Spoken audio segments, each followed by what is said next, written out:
Om Namo Bhagavate Vasudevaya.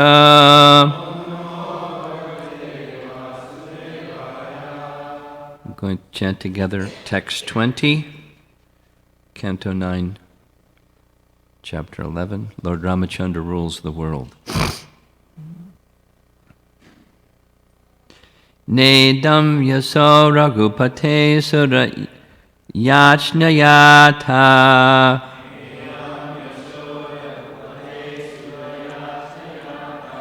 Lila tanor adika samya vimukta dhamna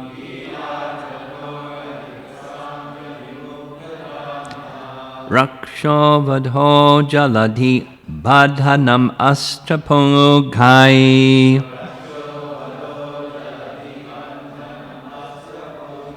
Kim tasya shatru hanane kapaya sahaya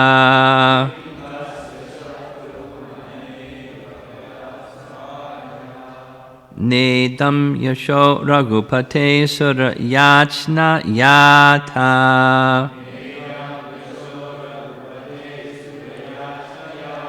Lila tanor adika samya vimukta dhamnaha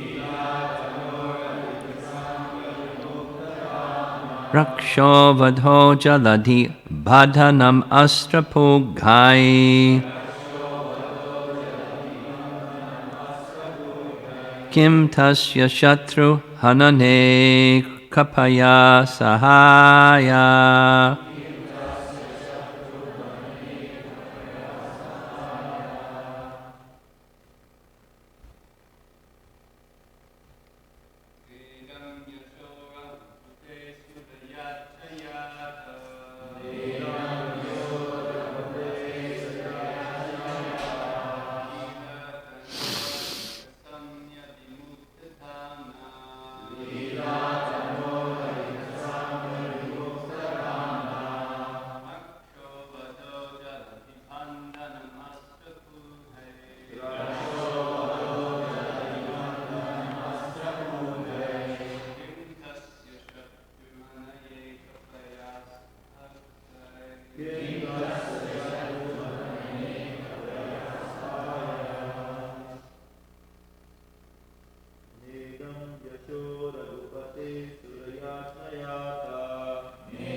Ugai.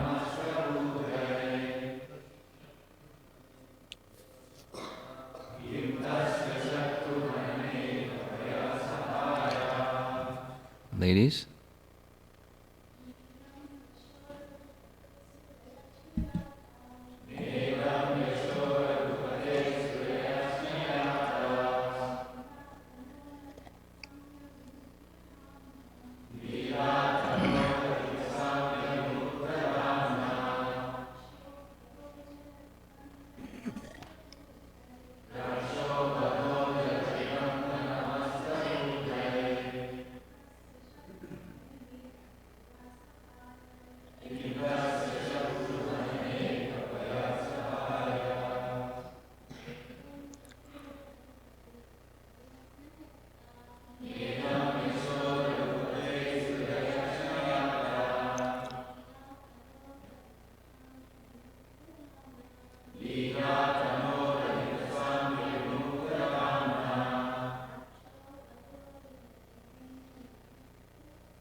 Na, not.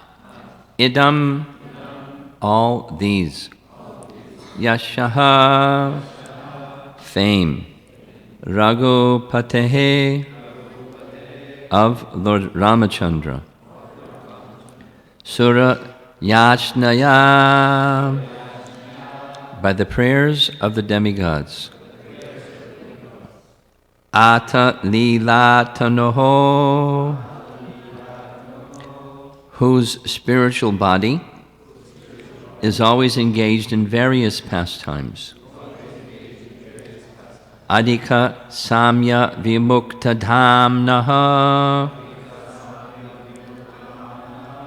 no one is greater than or equal to him. Raksha Vadaha, killing of the Rakshasa Ravana. Jaladhi Bandhanam, bridging the ocean. Astra Pughai, with bow and arrows.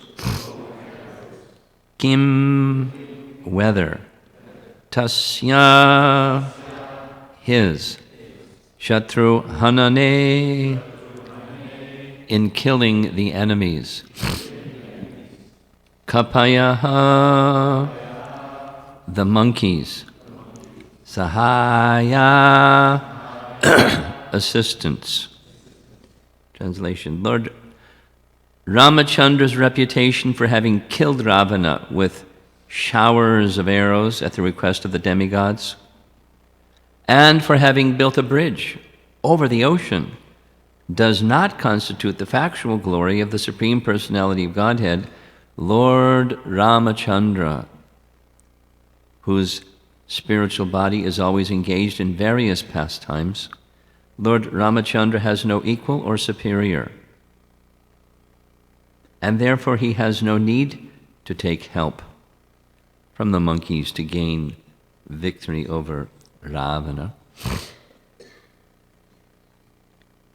Purport by Srila Prabhupada.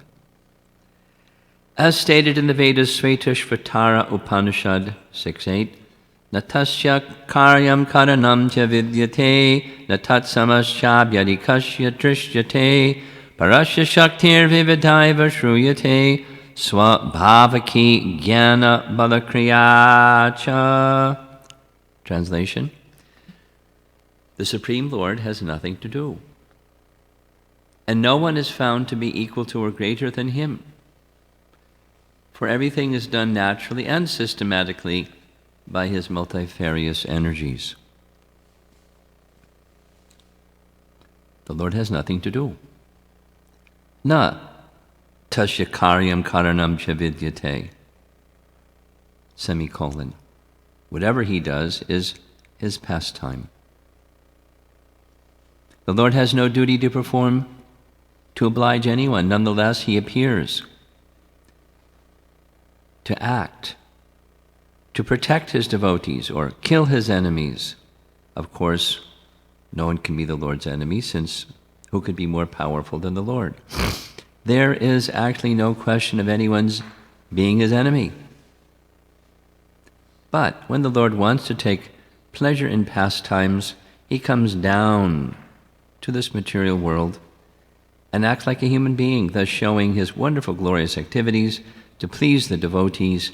His devotees always want to see the Lord victorious in various activities, and therefore to please himself and them, the Lord sometimes agrees to act as a human being and perform wonderful, uncommon pastimes for the satisfaction of his devotees. This is the day of the year where we celebrate or honor the appearance of Lord Ramachandra. This is a nice purport explaining why he appears, the glories, his glories and the glories of his appearance.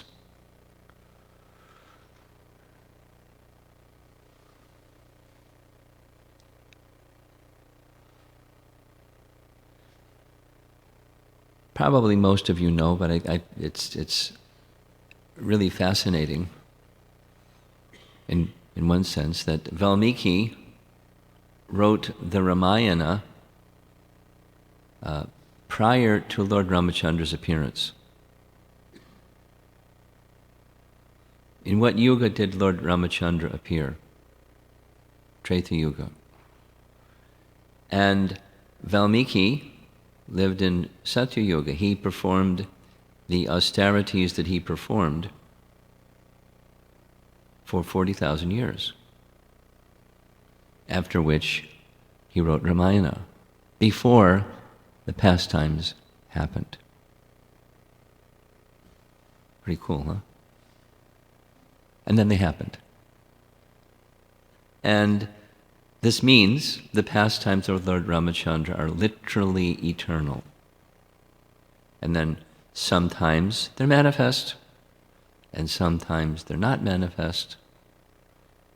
And those who are pure in devotion, even those pastimes that are not manifest within their heart can be manifest. That's a whole other dimension of Krishna consciousness.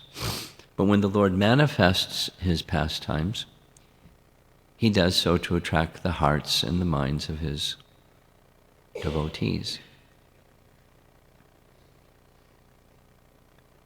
Here we're hearing Prabhupada say 3 times, the Lord, it's not possible for him to have enemies.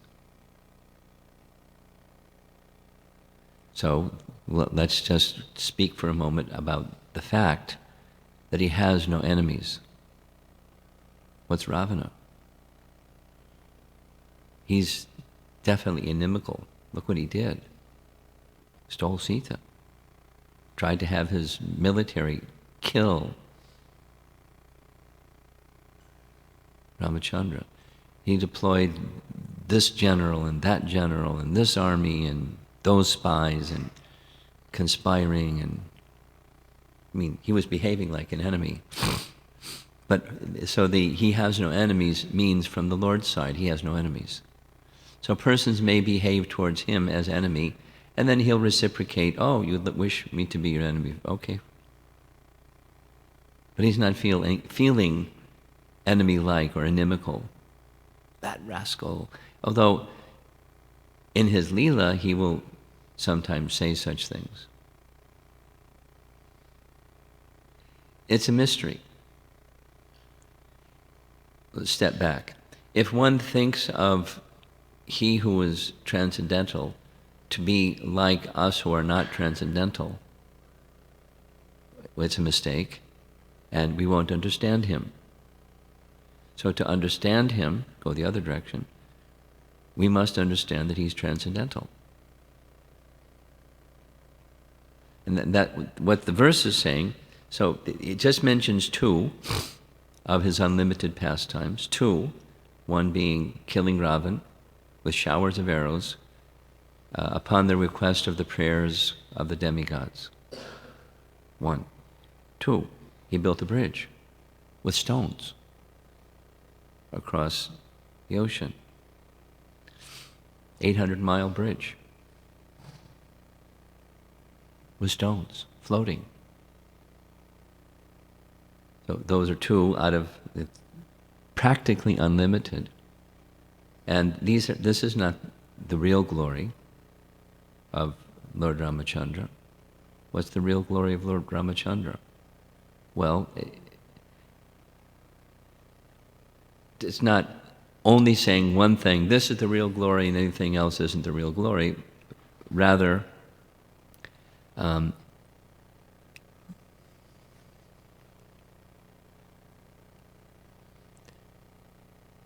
Lord Ramachandra, whose spiritual body, so that's one of his glories, or a primary feature of his glories. His body is Satchitananda. And therefore, with his Satchit Ananda body, he does wonderful pastimes. And these wonderful pastimes are exactly that. Wonderful pastimes. At the same time, he appears to be mortal. although his body isn't mortal. And it's mystery. It's not exactly the glory. The glory is he's Satchitananda Vigraha. Who can say that? Satchitananda Vigraha. He's the Supreme Personality of Godhead.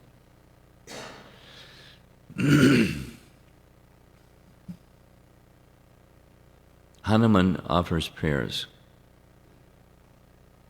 in 5th Canto Bhagavatam, chapter 19, Kim Purusha Varsha is being described, where Hanuman lives or resides for the duration of the universe, because when later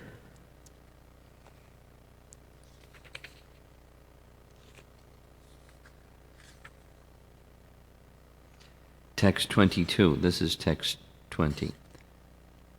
Text 22 says, Lord Ramachandra returned to his abode, to which bhakti yogis are promoted. This is the place to which all the inhabitants of Ayodhya went after they served the Lord in his manifest pastimes by offering him obeisances, touching his feet, fully observing him as a father-like king, sitting or lying down with him like equals, or even just accompanying him. So the transcendental abode of Lord Ramachandra is eternally manifest in Haridham, the spiritual world.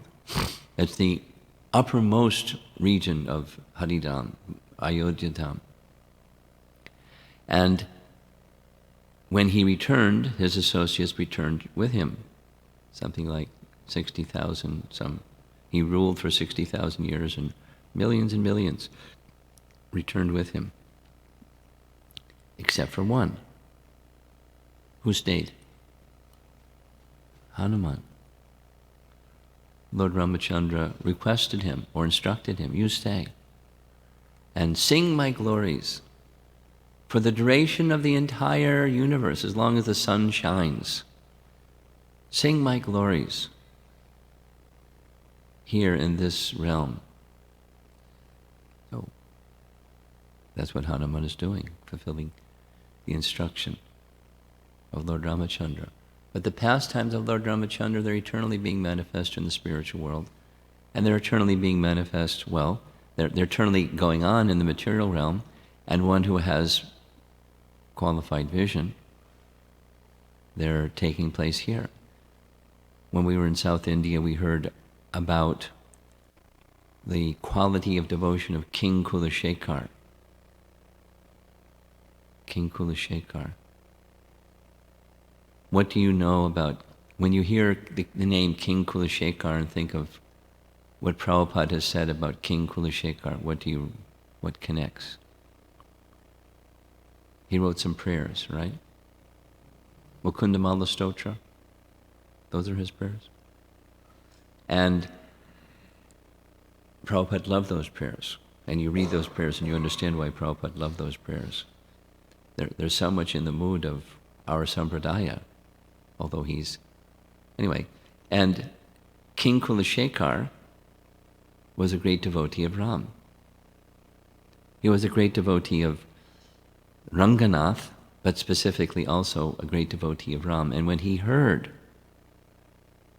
he had the Brahmins narrating the pastimes of Ram. And when he heard the pastimes of Ram, he was taking part in those pastimes.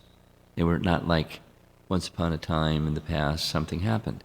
He was experiencing them in the present because they're eternal. That was his consciousness. It's fascinating. He heard about, the recitation of Ramayana, of Lord Ramachandra fighting the 14,000 Rakshasa warriors, great generals, Kara, Dushan, and others, single-handedly, while Lakshman was guarding Sita. She was in a cave, and Lakshman was standing at the front of the cave to protect Sita.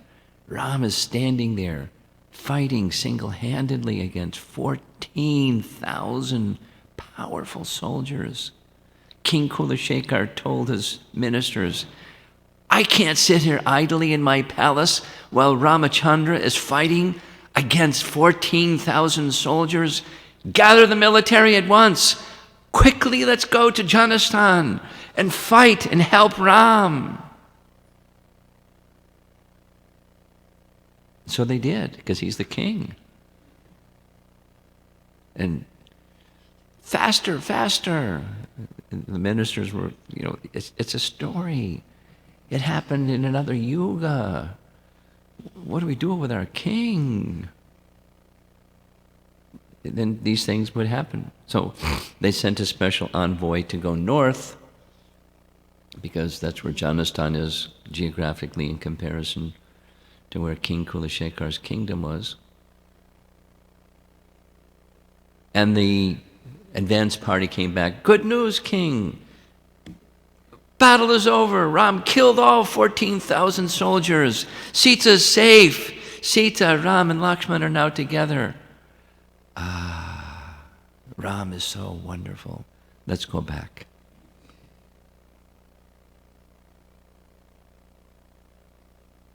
And then another time. So without the details, nice. Well, the ministers, when they went back to their kingdom, ministers said, what are we going to do with our king? Tell the narrator of Ramayana only to read the nice parts. No more battle scenes. Our king, we don't know what gets into him, but he, So the person who was the reader, the reciter of Ramayana, he followed what the ministers said. He just read the nice parts. But one day he had to go out of town. So he had his son take care of his service for the day. He just forgot to tell the son the instructions of the ministers. So that day his son was reading Sita is being kidnapped by Ravan. And when King Kulashekar heard the whole, slaying of Jatayu and flying over Rishamukh mountain and dropping the jewels, Sita, and Sita's crying, Ram, Lakshman. He stood up. We must go at once. Sita, the goddess of fortune, my most beloved, the wife of my dear Lord Ramachandra, is in the clutches of this Ravana, and I'm sitting in my palace very comfortably, eating and sleeping and enjoying. We must go at once. Gather the army. And he grabbed his sword and held it over his head and mounted his horse and started charging. And the military had to follow their king. And they followed him and followed him and followed him and followed him. And when they got to the shore, and 800 miles away is Lanka, the king he got off his horse and started swimming, holding his sword over his head. Ravana, I will slay you. I will come and finish you. Get your hands off of Sita. You're a wicked person. And deep into the ocean, and the army standing at the edge of the ocean wondering, what do we do with our king? And then in the sky, Ramchandra appeared with Sita by his side and said, King Kulashekar, it's okay. Ravana has been slain, and all of the Rakshasa horde has been slain, and I'm again with Sita. See, here's Sita. Everything is okay. You can go back to your palace now. He was so happy, but he was so deep in the water. So Ramchandra descended, lifted up King Kulashekar, and brought him to the shore, and then disappeared. And the story goes on. The point is, these are not just, once upon a time. There was a nice Leela that Ramachandra performed. He exhibited his eternal pastimes, but his pastimes are eternal. And one whose consciousness Same with Krishna, one whose consciousness becomes sufficiently elevated and purified, one can enter into those pastimes, and the Lord will directly reciprocate with him. This is a fact. So we're not limited by time and space. We're limited by our contamination. And the final verse of this section, text 23, says, O King Parikshit, anyone who orally receives the narrations concerning the characteristics of Lord Ramachandra's pastimes will ultimately be freed from the disease of envy, and thus be liberated from the bondage of fruitive activities. And Prabhupada explains in the purport that one becomes envious because of being influenced by the designation of the body. Of course, we get a body is awarded to us because of our rebellious spirit to begin with. And then once embodied, we like it, although it's the source of our misery. It's really dumb. And we're not only like it, we're attached. Even if we don't like it, we're still attached. We're implicated in the network of illusion. So how that network of illusion can be broken is by the process of hearing. We do a lot of hearing. The quality is so-so, but still it's having an effect. We would be in a much worse condition if we didn't hear. So we should try to qualitatively hear, and then this message is that the feature of envy, which obscures our vision of the personality of Godhead, gradually that disease subsides. The bodily identification is gone. And then one can understand Lord Ramachandra, or one can understand the personality of Godhead. So it's a mystery, but mystery solved by Krishna consciousness, or pure devotional service. So in that position of pure devotional service, read the pastimes very carefully, or listen to the pastimes very carefully, and it's very clear that Ramachandra moves between exhibiting his divinity and behaving as if he is ordinary. And seamlessly he just moves between this one and that one, and that one and this one, and this one and that one. So these two pastimes that are mentioned in verse 20, that's on the board that we chanted together, the killing of Ravana and the building of the bridge. These are wonderful pastimes, but the wonderful pastimes of the Lord are just exhibitions of his divine or his transcendental nature. Prabhupada quotes in this verse, in the purport, the Svetashvatara Upanishad verse. Very important verse. It's not Puranic, it's from the four Vedas. Natasya karyam karanam cha vidyate swabhaviki. The last line, swabhaviki jnana balakriyacha. He performs, he doesn't have anything to do, and yet he does. That's called the pastime. He doesn't have anything to do. He doesn't have to do. We do things because we have to do things. Either we have to because there's a spirit soul animating the body and you have to do something. But those things that we have to do, religiously we have to do, it's an obligation. We have to do because we want something. It's fruitive activity. We want something, so we do something to get something. Whether it's unregulated or atheistic, or regulated and theistic, we do something to get something. But the Supreme Lord doesn't have to get anything. And he doesn't need anybody's help to get things. There's this really nice, there's so many, but one really nice passage where Vibhishan wants to take shelter of Ram, but he recognizes as he's coming to where all the monkey soldiers are, Vibhishan is a warrior, a Kshatriya. He's got, a huge warrior's body, and behind him are 4 ministers. So the monkey warriors, they're fired up. They want to get Ram, and here comes Ram's brother, and then he's prudent. He doesn't just go to Ram. He seeks their favor, says to Sugriva, could you act as my intermediary? Could you offer my words to Ram? I want to take shelter of you. Tell him, I am Ravan's brother.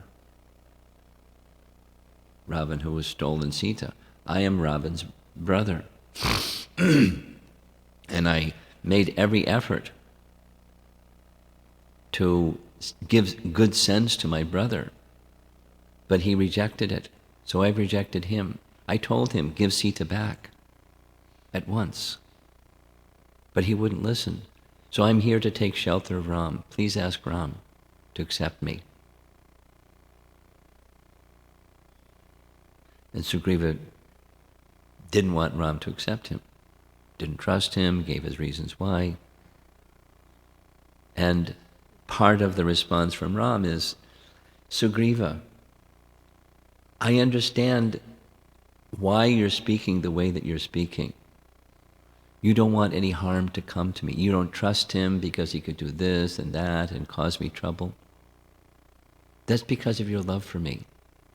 But Sugriva, please understand. He held up his hand with the little tip of my little finger, without even the help of the other 4 fingers. Just the tip of my finger. I could destroy the entire Rakshasa dynasty. I could destroy the entire planet. I could destroy the entire universe. No one can harm me. And I don't need your assistance to do it. What to speak of my other fingers in my hand? I'm independently powerful. Don't you remember when I fired that arrow through the sal trees? And sal trees are, by the way, it's hard wood and really thick. They're not like, some skinny little tree. And it pierced through all those sal trees and went down to the nether world, offered obeisances to Lord Kapila, and came back into my bow. Remember that? Sugriva, no one can harm me. Having said that, nonetheless, Ram was seeking advice from his ministers. There's the transcendental, and then there's the seemingly worldly. We had this discussion at a gathering last night, 2 Bhakti Vriksha groups together, and one lady was asking, it's a classic question. Why did Ram make mistakes? Question. This mistake, that mistake. He's the Supreme Personality of Godhead. He's not supposed to make mistakes. He's the Supreme Personality of Godhead. He doesn't need anybody's help to do anything. That's what the verse is saying here. That's the real glory. He's all-powerful. The purport, Prabhupada quoting the Shvetashvatara Upanishad. Whatever his pastime, this Swabhavaki Jnana Bala Kriya Cha. These are different Shaktis. Jnana Shakti, Bala Shakti, Kriya Shakti. I learned a lot about it in Brahma Samhita. Those are essential potencies for the Lord's pastime of creation. Now, that looks material. You'll create a universe. But he doesn't do anything. It's just his potencies do everything. Whether it's material creation or building the bridge or killing Ravana, his potencies are doing everything. And even having Ravana standing there in opposition to him, it's his potency. Where does Ravana get his potency from? Same thing that Prahlad said to Hiranyakashipu. Prahlad, where are you getting your power? From the same place you are, my dear demoniac father. So, who's the enemy? It's his potency. It's a pastime. It's a pastime. It's thrilling. Read the battle pastimes in Ramayana. It's blood-curdling. It's just pastime. He can withdraw all those potencies, withdraw the living entities. He can do whatever he wants to do. He's just performing pastime. Hanuman says in his very beautiful prayers, there's no question of Sita or Lakshman being separated from Ram. He says it emphatically several times. There's no question. It's impossible. They're eternally associated. It's a pastime. And then he goes into, the lamentation and sadness and troubled state of mind that Ram exhibits when Sita is kidnapped. He says, it's not possible. He's Atmaram. He's the place of shelter of all Atmarams. There's no question of his lamentation and sadness and misery. He's the Supreme Lord. So what is it? It's a pastime. It's a transcendental emotion. It's an ecstatic emotion carried out by his internal potency so he can experience varieties of ecstatic emotion.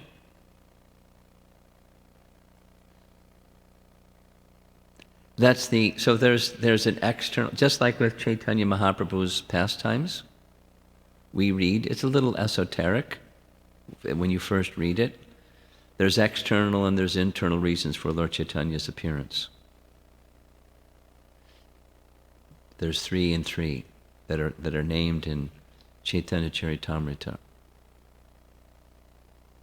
Lord Chaitanya appeared to establish the Yuga Dharma. Lord Chaitanya appeared to fulfill the call of Advaita Acharya for him to appear and correct the disturbances in the age of Kali. He appeared to give love of God as the residents of Vrindavan are experiencing love of God, the giver of love of God in that manner or that variety. And then he had his internal reasons.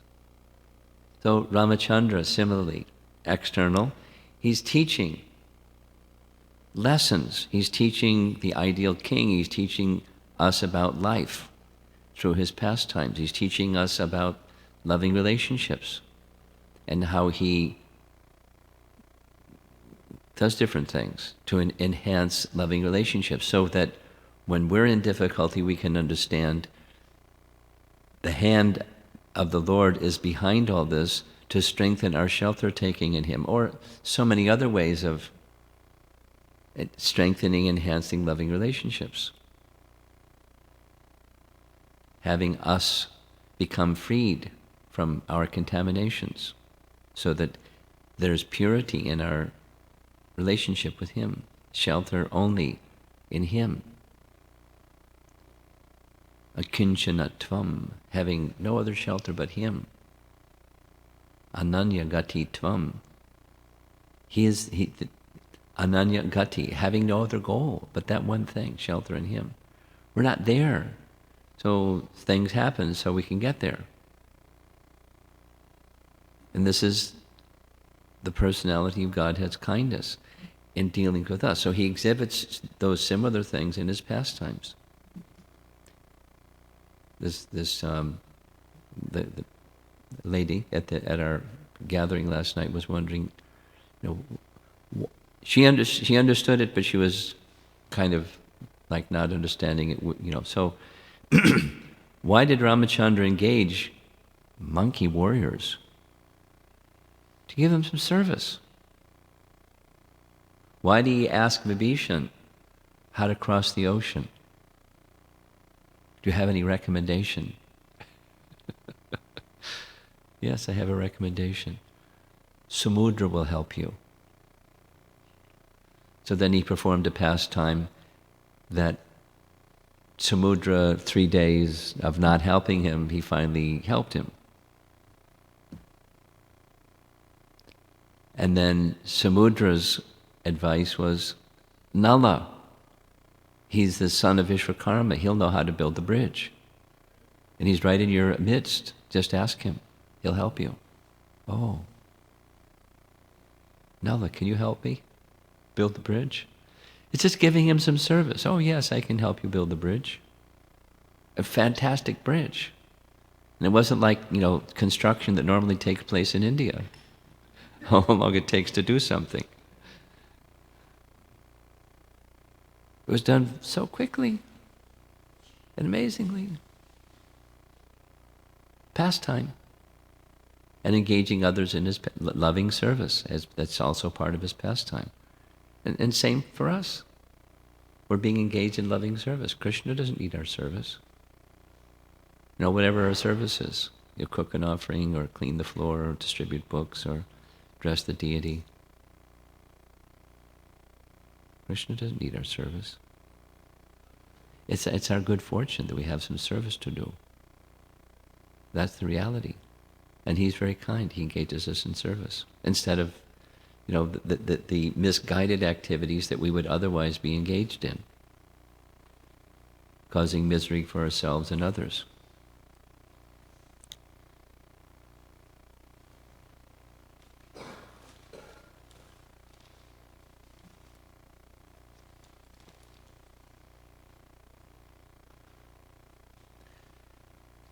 His devotees always want to see the Lord victorious in varied activities, and therefore, to please himself and them, the Lord sometimes agrees to act as a human being and perform wonderful, uncommon pastimes for the satisfaction of his devotees. When Prabhupada, just to end with this, Prabhupada, on several occasions, several lectures, he analyzed, the different reasons for Krishna's appearance. Pritranaya sadhanam vinashaya chaduskatam dharma sangstapanarpa. So Krishna can do those things through the agencies of others. He can empower someone, or he can do it through someone, send someone. So the real purpose of his appearance is to stir the hearts, reciprocate with the loving propensity of his devotees, and awaken the loving propensity of others to draw their attention to the spiritual world and give us wonderful topics for hearing and chanting. It's another purpose altogether, transcendental, loving reciprocation with his devotees and stirring the loving propensity in those who are not yet his devotees, or who have forgotten their position of devotion. Then this is a nice opportunity on Ram Navami, the Lord's appearance day, to remember him, become attracted to him, feel the love that he has for all the living entities that have captured in this dark place, the material world. He's come to lift us from that position. Any comments or questions?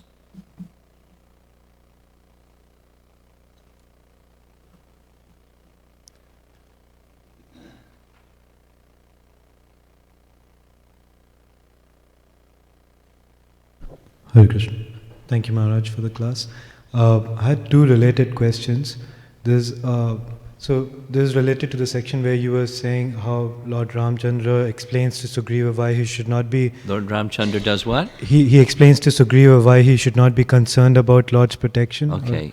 So I was just wondering, in Lord Krishna's pastimes in Vrindavan, we hear that the devotees are not conscious of his position as the Supreme Personality of Godhead. Yeah. In Lord Ramchandra's pastimes, are the devotees conscious of that fact, or they're not? More conscious of that fact. There's some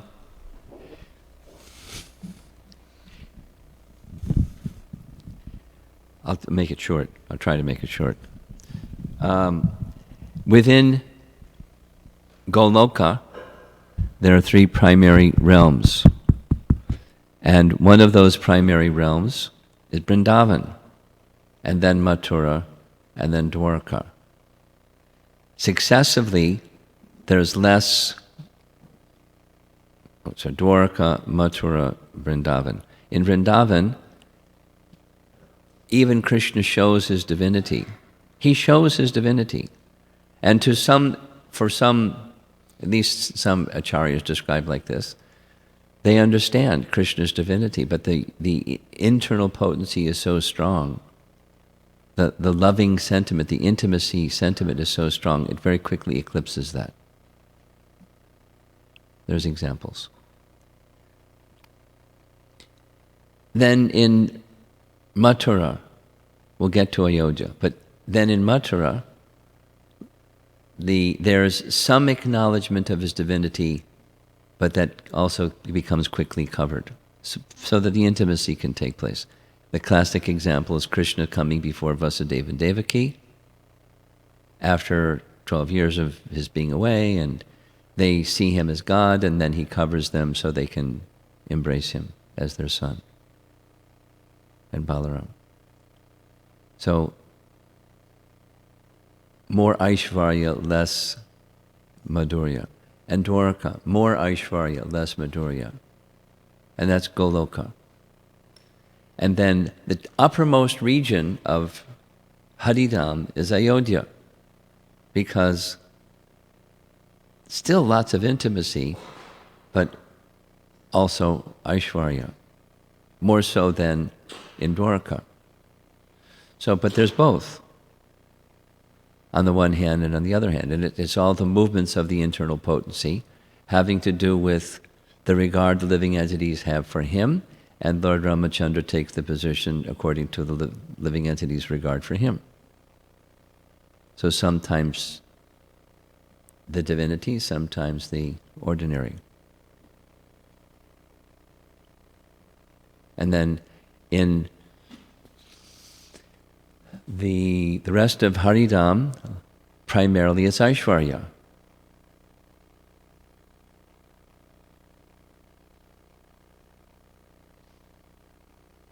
Thank you very much. You know, and in all the details, where's the mother and father of Narayana in Vaikuntha? And so on. Where are the demons?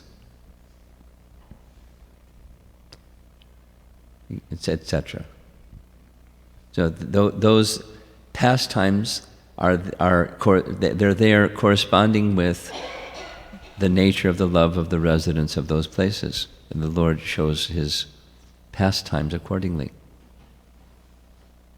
reciprocating with their love, according to their love.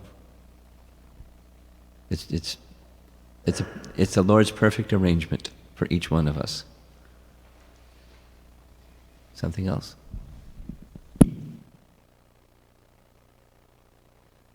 Okay. Short class. Yes. This was previous. We've been reading the 7th canto, and there's description of Jai and Vijay, who've taken birth as Hiranyakashipu and Ravana, etc. So in the purports, Prabhupada mentions that these demons are always liberated. And there's some points how we were having just a discussion the other day in one of our classes about the concept of accruing karma. Can they accrue karma? And goodness. the answer was that, well, no. And then someone said maybe they have a Satchidananda body. But when Shishupal left... Who has Satchitananda bodies? Hiranyakashipu in Ravana? That was what someone... No, come on. Yeah. Yeah, the example was that Shishupal, of course, his soul merges into Krishna's body. But the Shishupal body wasn't that.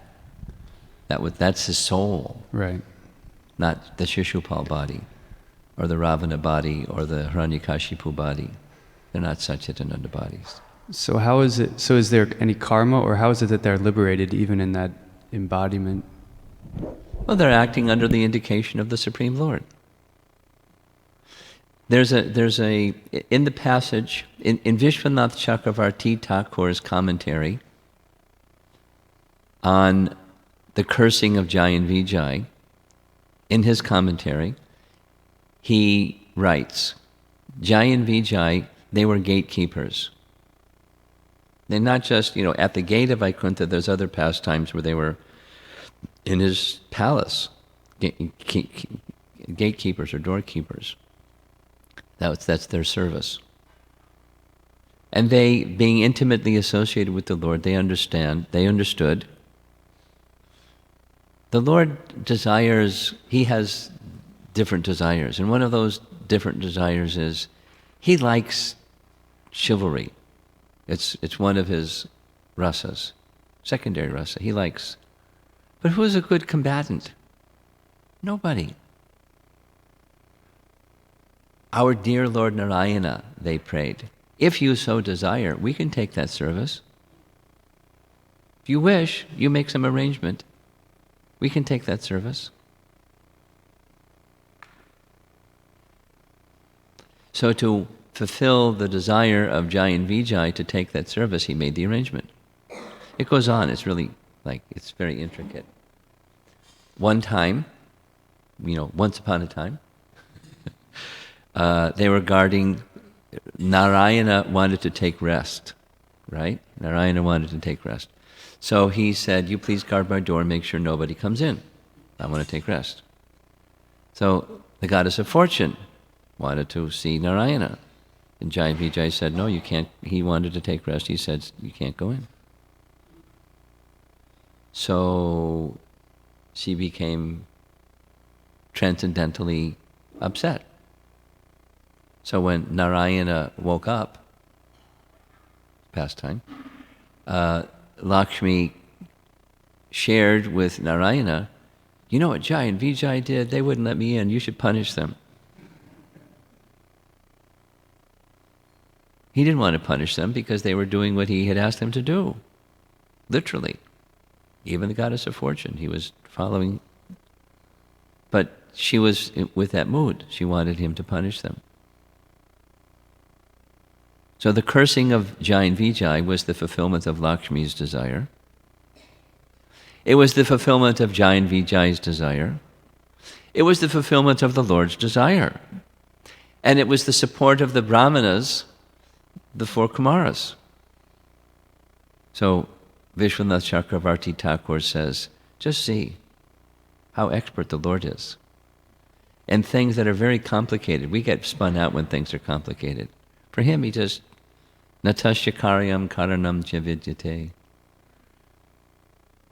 He just, through his potencies, he does things.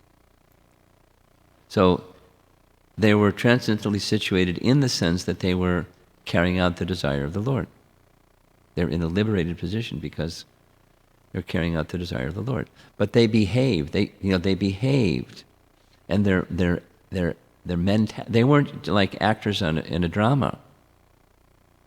Supposing somebody here we're doing, Janmashtami drama, and somebody plays the role of Kamsa. They're just playing the role of Kamsa. When Kamsa was playing the role of Kamsa, he was inimical. It wasn't just a drama. And same with Krishna. When Krishna, it's a different realm. The pastimes of the Lord and his devotees, different. Not pretend. Let's pretend. Da da da da da da. Okay. And then take your lunch break. Or something. Something else? Yes.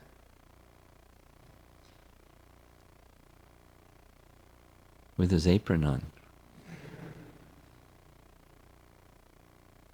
Hey Krishna, I was listening from downstairs, but I'm really glad that Acharya Prabhu brought up this point, because we were discussing it in a class, and the confusion really stems from this. Which confusion? About their bodies in particular, because since they were originally eternal associates of the Lord, the understanding is that this pastime of Hiranyakashipu being killed by Nrsingadev is happening under the auspices of the internal energy of the Lord. Yes, but that doesn't mean the body is Satchitananda. Whoever said that, I'd be interested to see the scriptural reference saying that, because it's... Presented as a question. Huh? It was presented as a question versus Okay. a declaration. Okay, and I'm responding to the question then. Okay, anything further? Something further.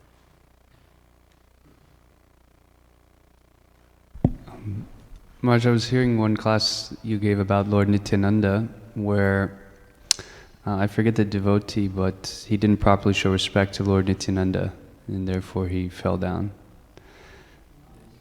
It's right in Chaitanya Charitamrita. So the point being that one has to worship Lord Nityananda with the exact same devotion as Lord Chaitanya. One has to approach him in the same way.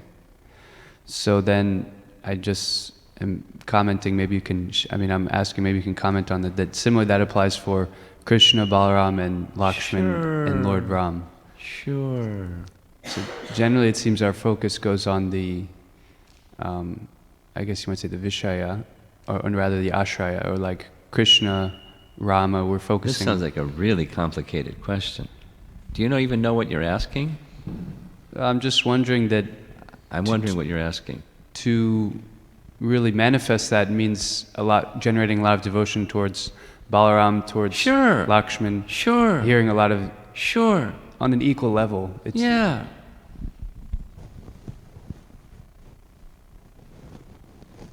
Thank you.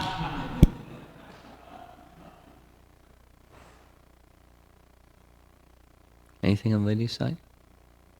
Okay, Srila Prabhupada ki.